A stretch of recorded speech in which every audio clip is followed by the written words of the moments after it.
Bonjour! Je suis extrêmement heureuse de vous retrouver pour cette capsule consacrée à l'imaginaire et surtout au rôle essentiel qu'il tient dans notre vie quotidienne.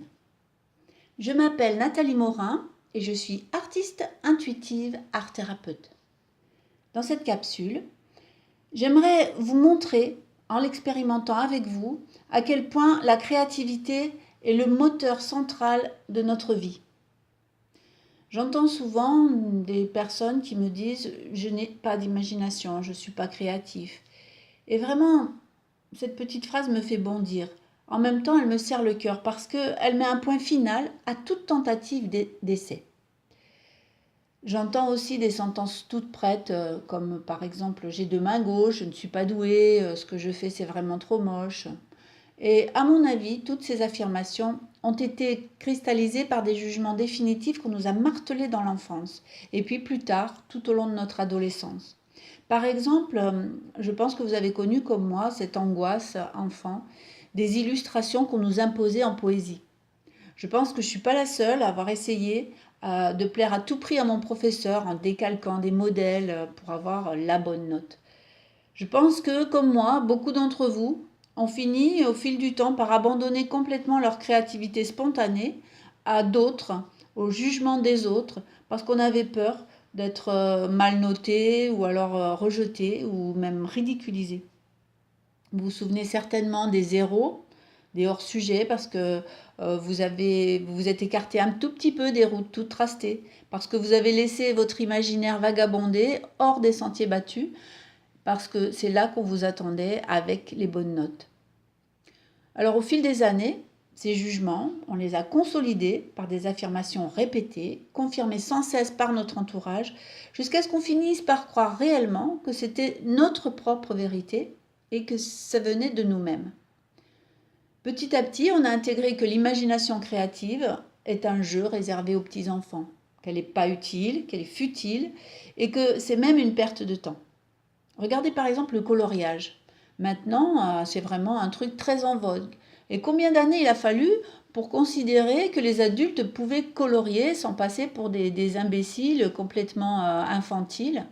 Alors maintenant, évidemment, la mode s'en est emparée comme une traînée de poudre et on en voit partout et c'est vraiment super de colorier des mandalas, des fleurs. Dernièrement, j'ai vu des robes de grands couturiers colorier soi-même. En fait, c'est très très sympathique parce que en réalité, ça nous autorise simplement à jouer, à nous ressourcer dans ce besoin profond de liberté, de lâcher prise, de création. Et évidemment, ce plaisir de la couleur et du trait qui nous emporte. Combien on est à repousser tous ces temps où on se fait juste plaisir pour rien. Parce qu'aujourd'hui encore, imaginer, s'amuser, eh bien ça fait un peu peur. Ça ne sert pas vraiment à grand chose, c'est pas sérieux. Alors on accepte les jeux de mémoire, les activités cérébrales comme les mots croisés ou des jeux de cartes, où là on pense que ça va nous développer la mémoire par exemple. On va suivre des règles précises, réfléchir, on va se mesurer, on va gagner. En fait ça c'est des jeux qui sont autorisés pour les adultes responsables. D'ailleurs, il y a des citations anciennes, certes, mais qui le confirment, comme l'imagination en fait la grâce de la vie, mais le sérieux en fait la force. Donc bon, c'est une citation de 1852, mais je crois que c'est encore malheureusement assez actuel. Il y a une autre citation aussi qui dit « La beauté ne sale pas la marmite ». Donc ça veut tout dire, hein, mesdames, au travail. Bon, ça c'est un proverbe provençal. Donc plus tard, en grandissant, évidemment, on a entendu parler des artistes géniaux qui sont des personnes isolées, qui appartiennent à un monde marginal, complètement illuminé et inaccessible. Là, l'imagination va s'amalgamer tout doucement avec la création artistique. Les peintres, les sculpteurs, des écrivains, des architectes. Alors on va décortiquer les œuvres, on va les coter. D'ailleurs, c'est pas si loin des notes qu'on recevait dans notre enfance. Et leur production exceptionnelle va atteindre des sommes hallucinantes. Petit à petit, tout ceci nous éloigne encore de plus en plus de ce qu'est la réalité de l'imagination, de notre imagination et de sa sœur jumelle, la créativité. Aujourd'hui, tout a basculé avec Internet.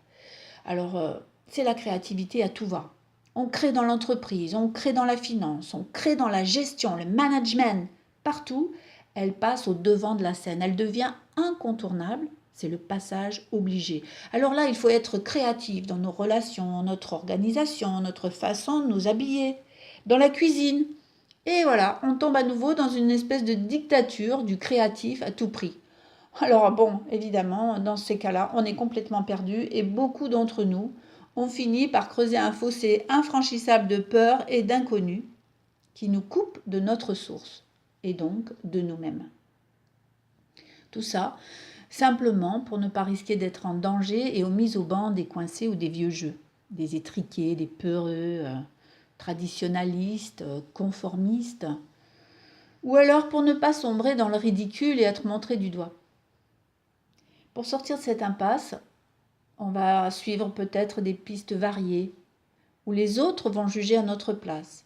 On va suivre des modèles, des tutoriels, des patrons, des plans, des canevas, des recettes. Alors ce n'est pas une condamnation évidemment, ni un dénigrement de tous ces guides qui sont bien sûr des soutiens et qui ont leur utilité, ne serait-ce que pour la transmission d'un savoir. Et je les utilise moi-même énormément. Mais pour vous qui m'écoutez et qui peut-être pensez que vous n'êtes pas créatif, mais qu'est-ce que ça veut dire ? J'aimerais vous partager ma conviction que la créativité ne s'apprend pas. On ne peut pas s'en séparer parce qu'elle fait partie intégrante de nous-mêmes et de nos pensées les plus intimes. C'est de votre imaginaire que naît par exemple l'humour, en visualisant des situations décalées par exemple. C'est votre imagination qui va créer la peur, en projetant une image intérieure d'avenir possible et terrifiant. Votre imagination est aussi la source de vos désirs, parce qu'elle vous montre le chemin vers un plaisir, vers une envie ou quelque chose qui va vous rendre heureux. Créer, c'est tout simplement mettre au monde, c'est nommer. La création, c'est donner l'existence, c'est faire pousser et rendre visible. Alors vous allez me dire, bah oui, mais d'où ça vient tout ça ? Il manque la provenance, la graine, l'élément fondateur de tout ceci. Où se trouve la source de ce beau programme et d'où viennent les idées ? Alors, une partie de la réponse, tu vas la découvrir avec cet exercice que je te propose ici. Je suis passée au tutoiement, excusez-moi, c'est parce que là, vraiment, on rentre dans l'intimité et je pense que c'est plus simple. Donc, je vais continuer avec ce tutoiement pour que tu ne dises plus jamais « je ne suis pas créatif » et pour que tu puisses bien entrer en lien avec toi-même. Donc, voici ma proposition. Si tu veux bien, ferme les yeux un instant et détends-toi tout simplement. Laisse tomber les épaules, respire amplement et laisse-toi aller pour quelques minutes. Écoute ce que je te raconte, les yeux fermés, sans penser à rien d'autre que ce que je te dis. Respire. Imagine que tu es dans la nature, un matin. Le soleil se lève. Tu es vraiment extrêmement bien. Tu sens la caresse de l'air sur ton visage. Et autour de toi, les plantes s'offrent à la lumière.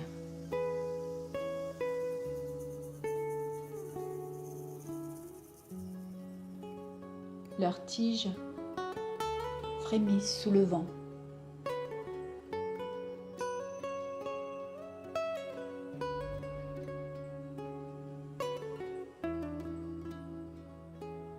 Des cailloux brillent au soleil. Tu es si bien que tu décides de t'allonger. Les odeurs de la terre, de la nature montent en toi. Tu te sens en union complète avec elle et tu laisses cette sensation envahir tout ton corps.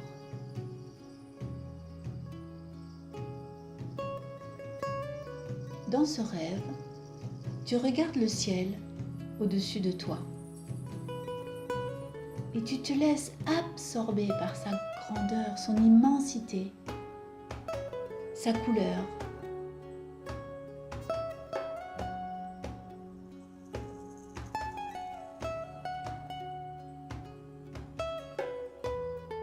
Tu vois des nuages. Regarde-les passer, se développent.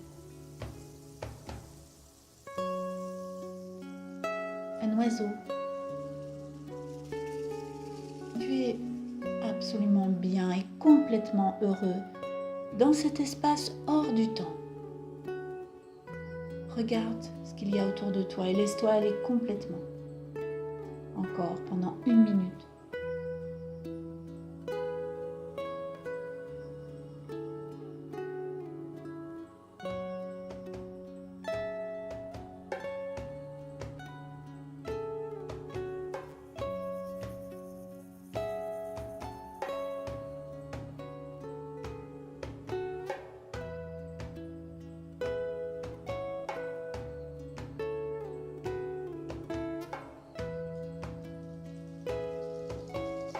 Doucement, tu peux maintenant revenir ici avec un gros soupir et ouvrir les yeux à ton rythme.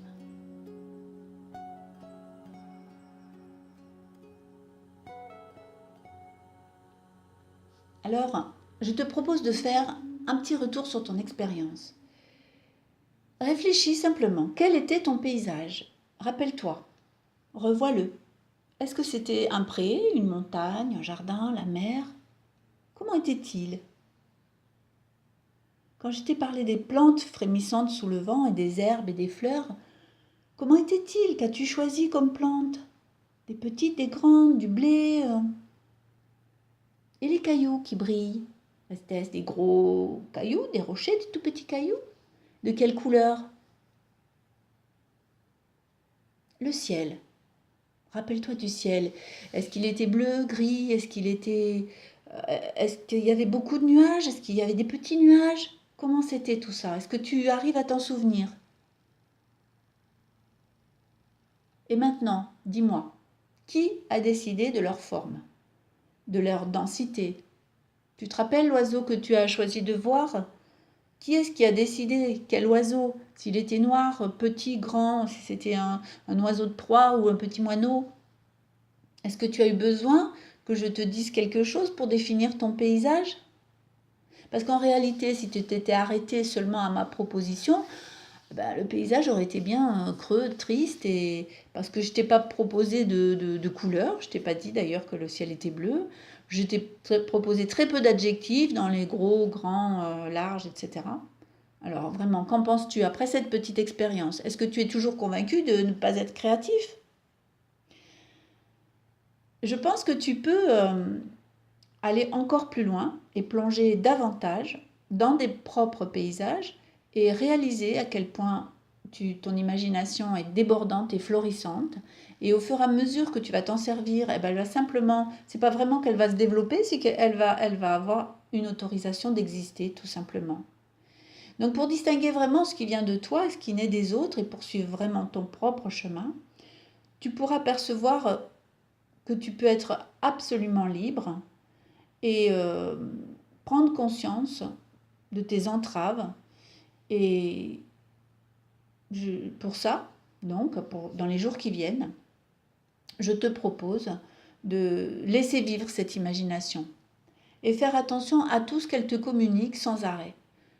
Par exemple, avant de t'endormir, laisse aller ton imaginaire.